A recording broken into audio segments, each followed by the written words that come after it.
चली जाना। जाने नहीं देंगे हम, जाने नहीं देंगे हम मैया, जाके तो देखे लाना।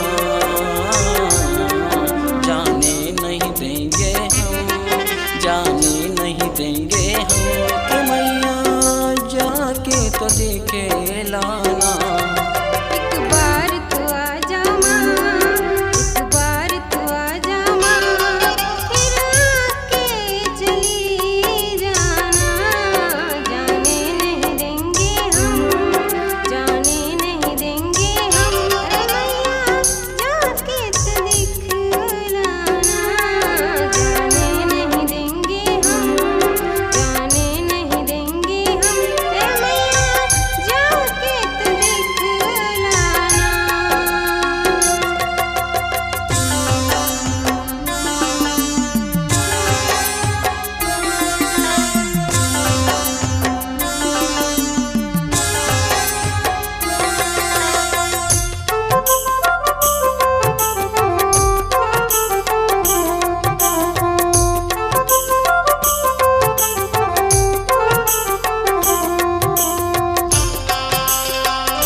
सहारा है, एक तेरा सहारा है।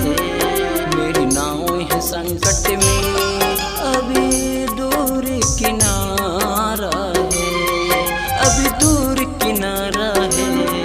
क्यों देर लगाई माँ, क्यों देर लगाई माँ, अभी पार लगा जाना। जाने नहीं देंगे हम, जाने नहीं देंगे हम मैया, जाके तो देखे लाना। मैया जाके तो देखे लाना।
छत्तीसगढ़ी लोक कला मंच पिपरिया सिधौली की अनुपम प्रस्तुति।